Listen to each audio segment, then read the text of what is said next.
This week on Techopia Live, we're talking about an issue that's bigger than tech, but it's one that affects companies in Ottawa and beyond.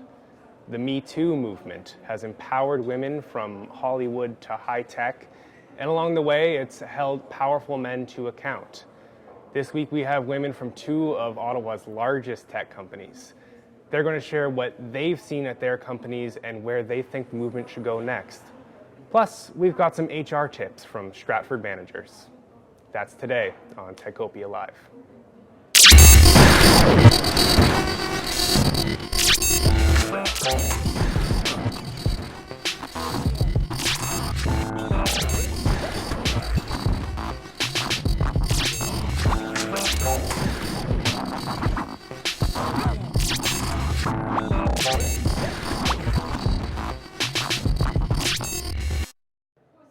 Hi everyone, welcome to Techopia Live, a weekly tech broadcast with startups and tech executives in Ottawa, Canada.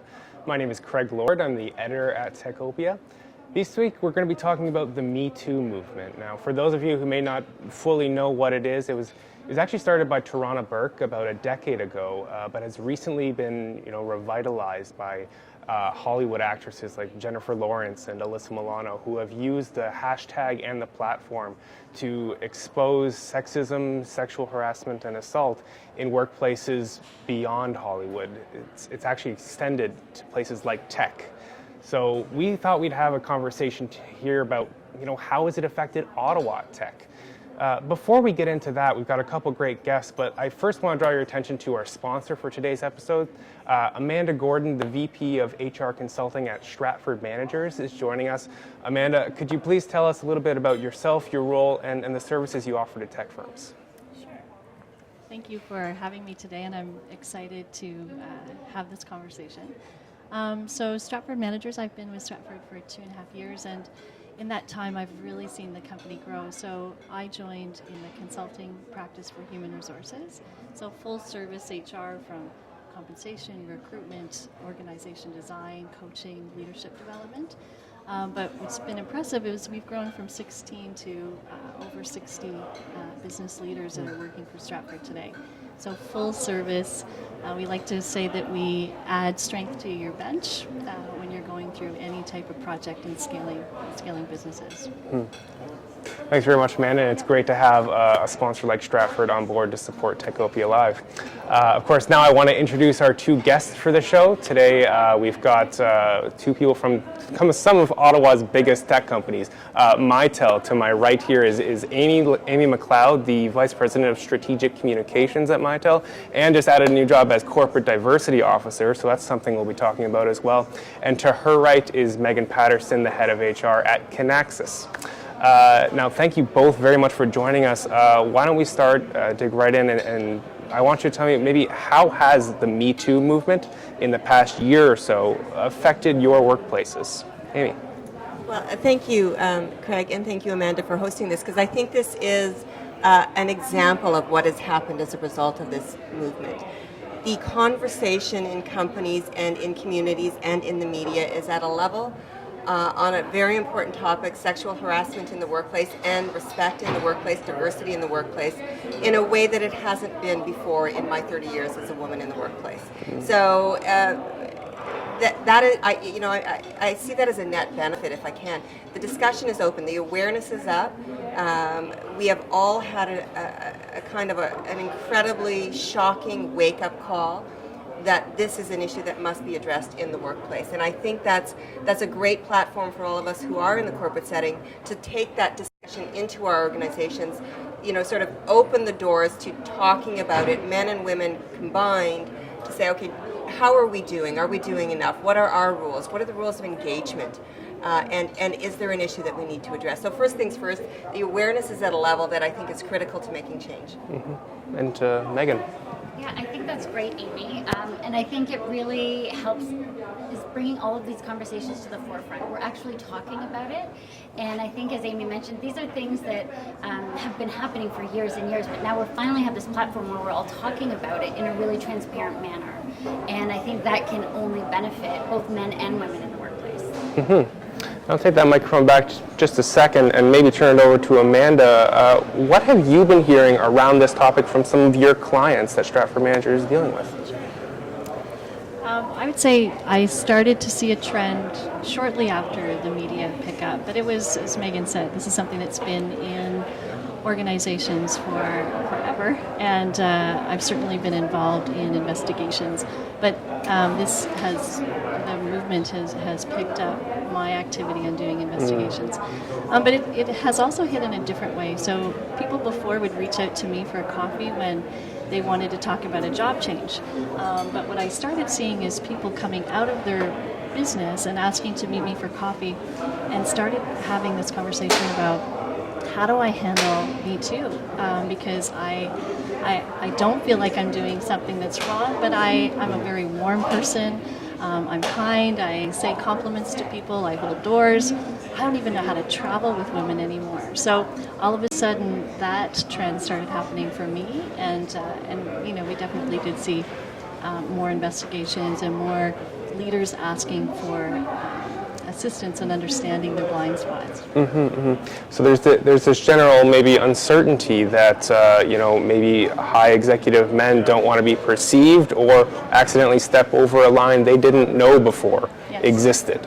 I'm wondering, is there an impact on women trying to advance their careers, build those personal relationships with their male superiors?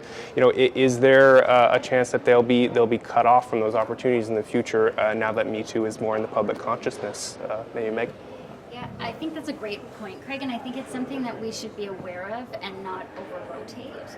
And I think that also leads into these transparent conversations that we're having, making sure we don't over-rotate into that, because as Amanda mentioned, I'm seeing this in my organization too. A lot of male leaders are coming to me and saying, should I travel with a woman? Should I go out for lunch? I'm not sure. What should I do? Should I have a closed-door meeting? Should I keep my... So what I'm worried about is men really withdrawing. And we can have some really great relationships and great learning, great mentors in males in our workforces. So I think it's important that we're really careful about that at the same time.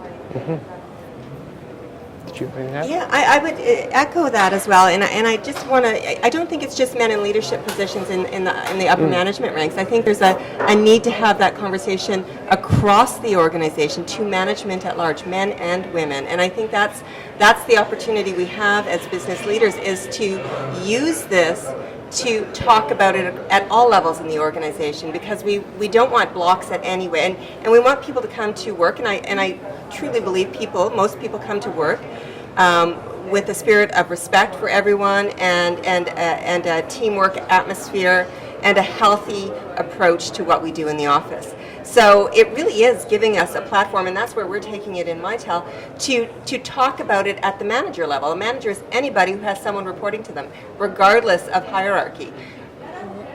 How do we manage in the Me Too area? What are the new rules of engagement? Is it okay to take a closed door meeting so that we don't get into that situation where we're creating a silo because of this? And that segues perfectly into one of the last questions I want to ask here today is, if I'm an HR officer, if I'm in management at a tech company, as small as a startup to as big as a publicly traded company like the two of you work at, what are the concrete steps that I can then take to build a safe and productive workplace?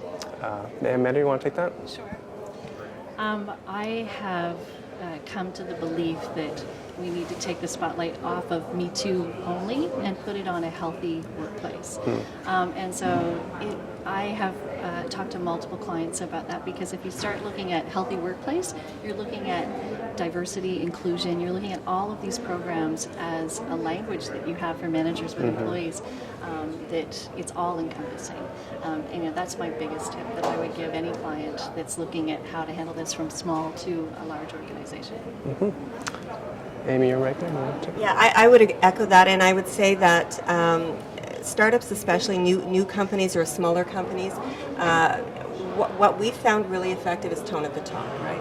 If your leadership team signals that we want a healthy workplace that respects and protects everyone, that is a pretty impressive signal. And I see that naturally in the startup community and in the small businesses.